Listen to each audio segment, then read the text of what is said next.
Everybody, this is all about Project 1.3.1, Crack the Case. This is where you're going to be solving our next mysterious death. So in the first section in MyPLTW, which is linked on Canvas, you will find background information. Make sure that you've read over this information, including the case synopsis for Mr. Marcel Newgard here.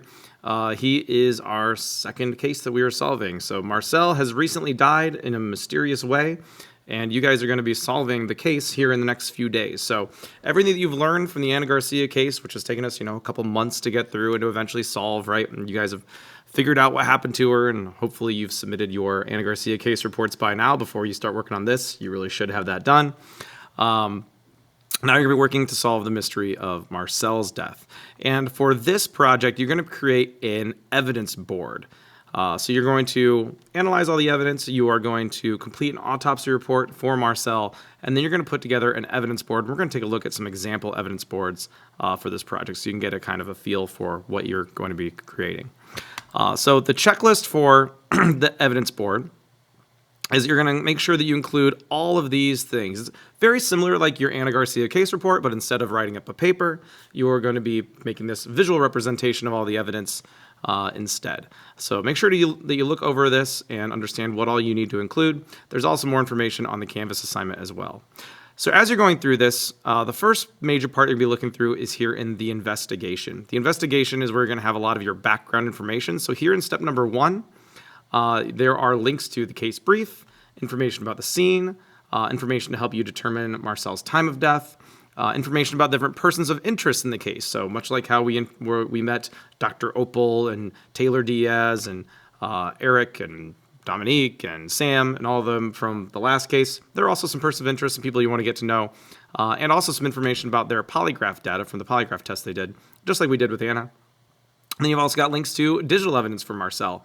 So just like with Anna, you're going to be looking through, you're going to see some emails, you're going to see some text messages. You're also going to get some phone location data that'll let you know where Marcel was during the days leading up to his death. So that's all in the investigation.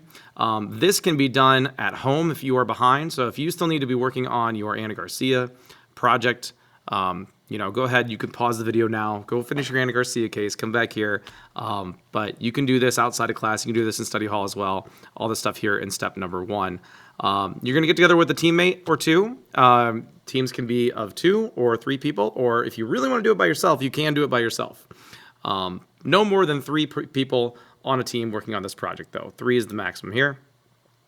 And you'll be going through, and after you've analyzed the case evidence, you need to complete steps 2 and 3 here and plan your next steps to cover and investigate this mystery. Sorry, words. All right. Here in the middle here of the investigation, you have this light bulb section that says chain of custody. So this is an important concept. So the idea is that whenever we have evidence, when investigators collect evidence, we need to make sure that we are taking care of that evidence well, that we are maintaining the chain of custody. So this is all about tracking and documenting who has access to the evidence, where it's been, where it is, and just to make sure that we keep it safe, that we don't lose it, that it doesn't become damaged, contaminated, etc., right? So when you've got an investigation like this, there's all kinds of evidence. And so what we're going to be doing to kind of simulate that whole chain of custody thing is when you need additional evidence for the case, you're going to come up and you're going to come to the front of the room and find your folder. So this is the one for period number 1 right here, period 1's folder, right? And you are going to use this log to sign out and sign back in any additional evidence you need during your investigation. So you'll write down your name, you'll write down which piece of evidence you're taking, you'll put the date and time that you took it, right? So for example, right, if you wanted to come see the toxicology report, if you needed that toxicology report, you would write down toxicology report, you'd write down when you took it on here, and then when you bring the toxicology report back up to this folder and return it, you need to make sure that you sign it back in, right? If you do not properly follow these instructions and one of my important pieces of laminated evidence goes missing, your team will get docked points. I'll repeat that. You will lose points if you do not properly follow the chain of custody and you are the last ones to sign something out and it goes missing. So make sure that you sign your stuff out and you sign it back in, all right? Very important to make sure you do that. You don't want to be on the hook for something, right? Because just like if you were a real investigator, if you were really a police officer, You were working in law enforcement and you were working on a case and you lost a piece of evidence, you're going to possibly face some pretty serious consequences. You might lose your job. All right. This is important. So make sure that we are maintaining that chain of custody. We do not want to lose our evidence. I don't want to have to print and laminate something again. All right. So as you're going through this, you're also going to be completing an autopsy report. There are autopsy reports that are linked on Canvas. So let's go ahead and take a look at that, the Marcel Newgard autopsy reports. So in modules here in 1.3, you will find a link to the Marcel Newgard autopsy reports here, and as well as another link to the autopsy report guide to help you with it. If you want to do it digitally or print one off on your own, you can go to that Marcel Newgard autopsy report page, and I've got links for the different class periods. So find your class period, find the appropriate link, and you can work on it digitally. It doesn't matter if you do it digitally or you do it on paper. Just be aware that if you do it on paper, you're probably going, unless you're making a physical evidence board at the end, you're probably going to need to scan it. But if you'd rather do that, if you'd rather work on paper and then scan it in to be able to put it onto your evidence board, you can. If you'd rather just work digitally, if you know you're going to make a digital evidence board, you can do that.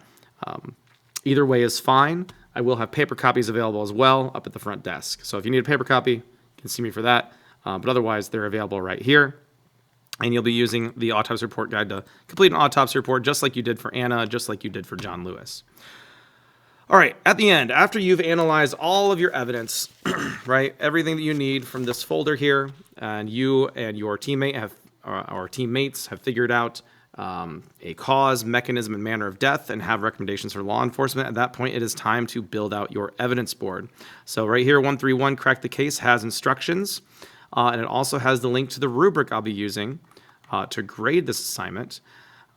So if you want to do this digitally, which most students choose to, but you can do it physically if you want to, my recommendation is to make it on Padlet.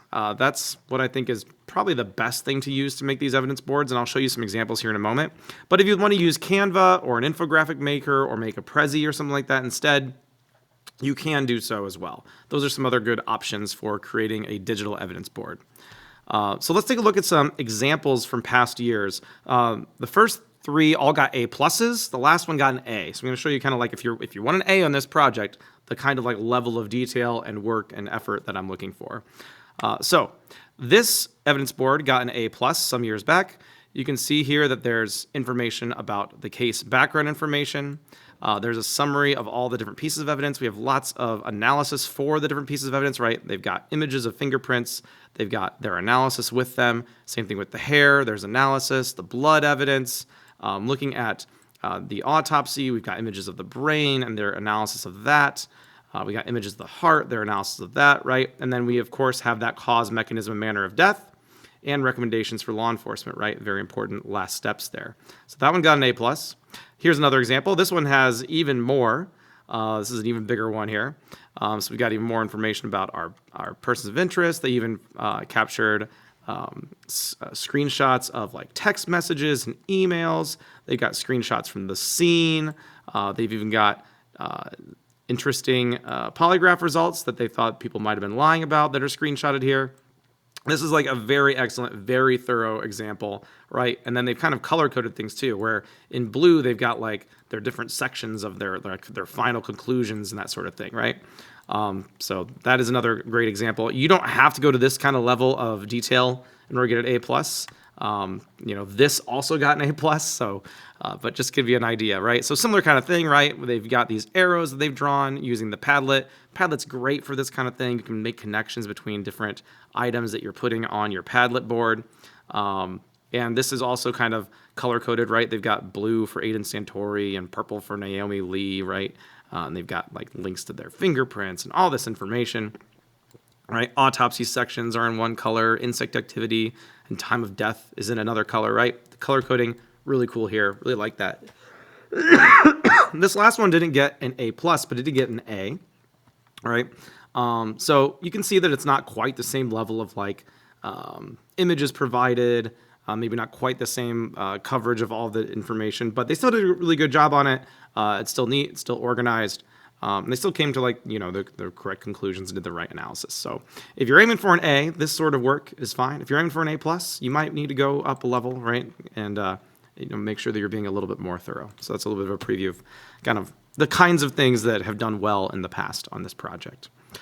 Okay. I don't think that there's anything else that I really need to cover.